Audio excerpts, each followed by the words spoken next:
Hi everyone, so today I'm going to talk about my self-esteem and confidence that has been going through the process ever since I've started my YouTube channel when I was 15. So I've been having my YouTube channel since I was 15. This year I'm turning 20.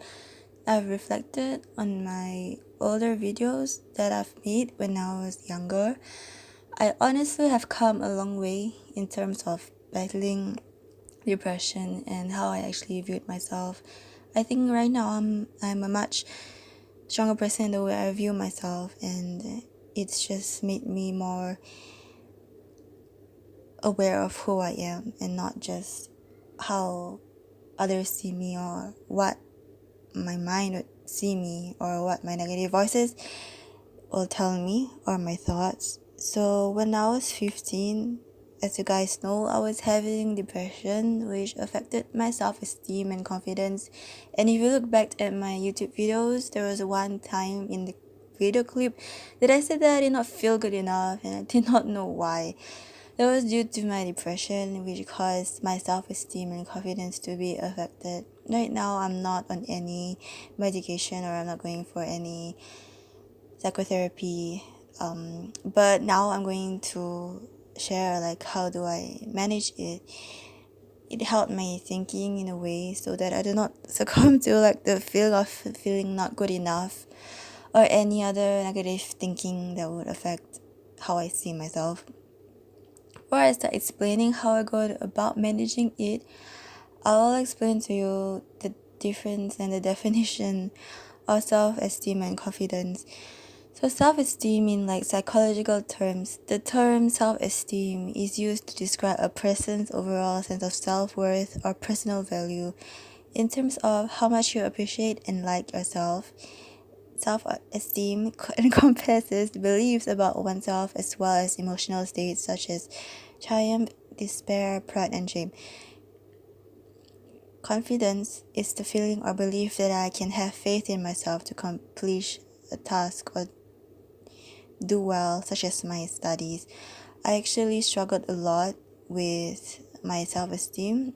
I think when I look back on how much my viewers have been watching me, I know I'm not really popular as in my subscribers a little, but I do appreciate every one of them.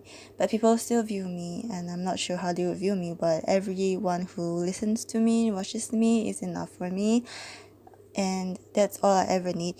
And honestly, at that point of time, I didn't really like myself because I did not think I would deserve people watching me because I did not believe how much my words can make sense or how people would, relate to me and like take my advice.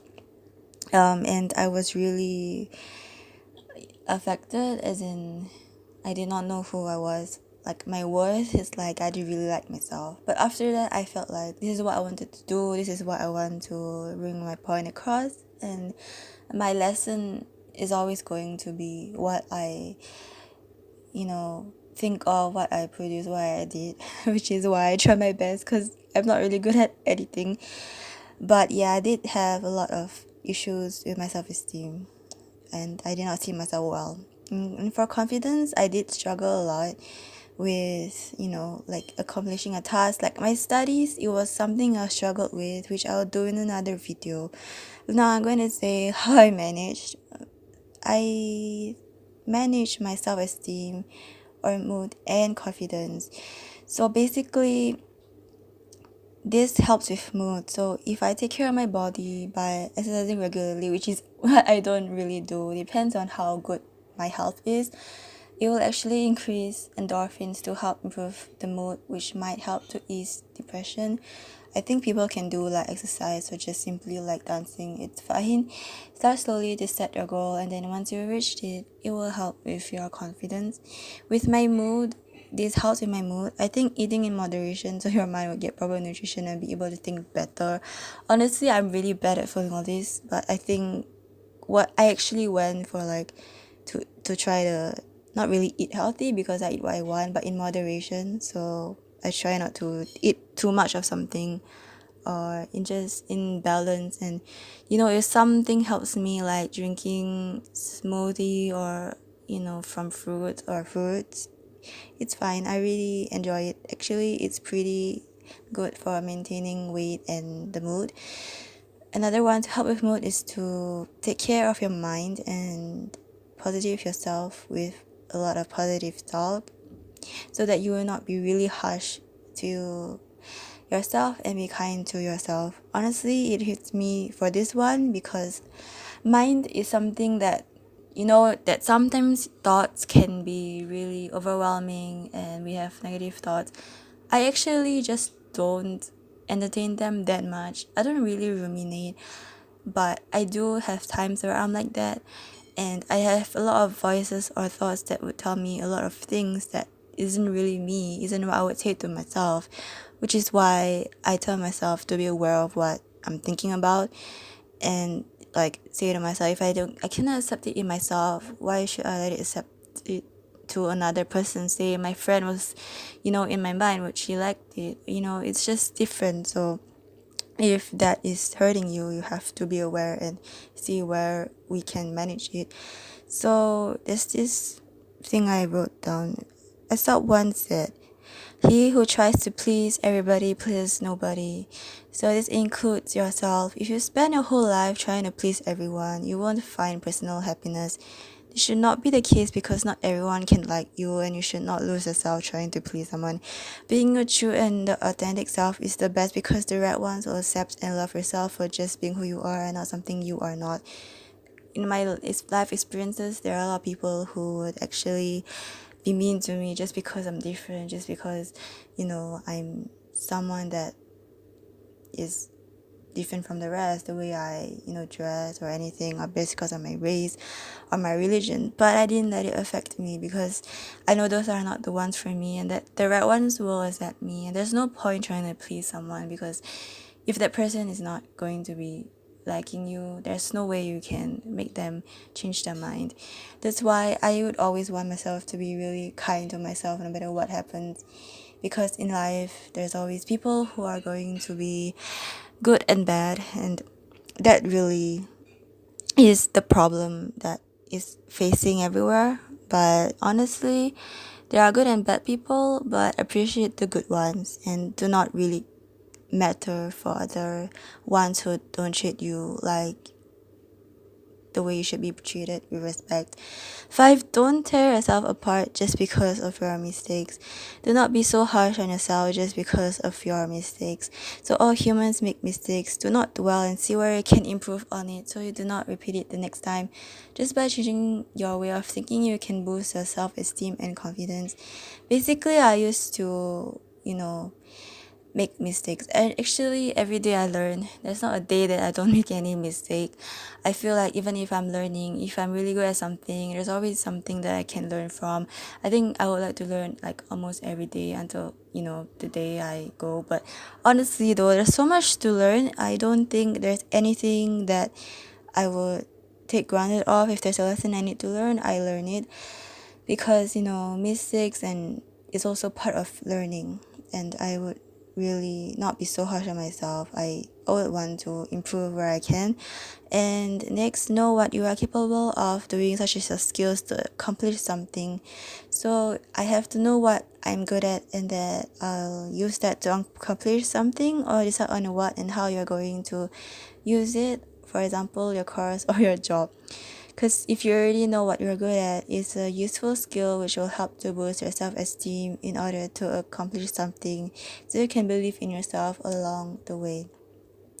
So if you are really confident and you think that it'll be a useful skill and a useful thing to contribute to something like a job, or just for your general health like self-worth and confidence, then I think you're already halfway there or even more, because when you believe in yourself, things will go good. Next, acknowledge your successes. Write your successes down, and as time goes on, you'll be amazed at how much you have accomplished. Look back at it when you feel low and know that if you have done it before, you have the ability to do again. Well, so honestly, I did write down things that I've accomplished, and when I was feeling low, I would look at it. But now I don't really do it because I want to learn more and see where I can improve more, because I do not like to look back at my past accomplishment, because I probably would have remembered it, but right now I want to accomplish more. But when I do look at it, in the times of when I'm really sad, and if I want to do something similar again, I would know that if I have done it before, I would have done it again and do it well.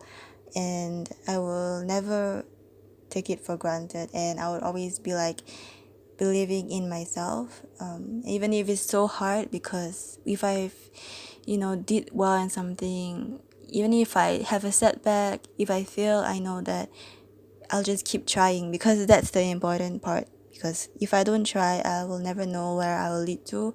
But since I've already accomplished something to it or similar to it, I must have the ability and potential to do well again, because believing is the way to go in life.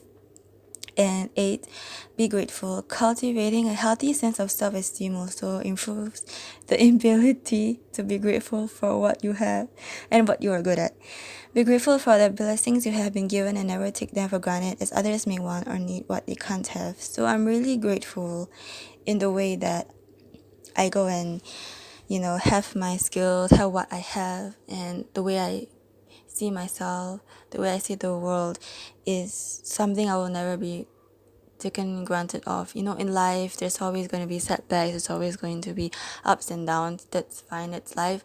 But in life, being grateful is the most important thing, because that's the way to go. Because sometimes we might feel really sad or depressed because we are not being grateful for something, and that's normal, because being depressed is not a good way to be in, because it really really drains the mood, it really affects your thinking and everything. But being grateful for what I have, the skills I have, we can just write down what we're grateful for. That will give us a sense of like comfort in life. I think that will not fix really everything, but knowing that, and that's just something to live for, and to be grateful of, because there's always going to be someone who wants that of what you have and needs that, but they can't really have it, which right now in ourselves we really need to be grateful, because I think we are always blessed in our own ways. We don't really need to compare ourselves to anyone. I think we're just ourselves, and never really change who you are. Just be yourself and be grateful for what you have, and never ever try to undermine what you have, because it's really what makes you go a long way. And always be grateful for what you have, and always say to everyone that never lose yourself just because of what people say, just because of what your thoughts say, or just because someone don't like you, because you only have yourself at the end of the day. So I think being grateful for things around you, inside you, and just yourself is good enough. And when you love yourself, you lead a healthier life. So this is what I've written so far, and I hope that people can gain something from out of it. And yeah, I hope you take care. Always love yourself and respect yourself.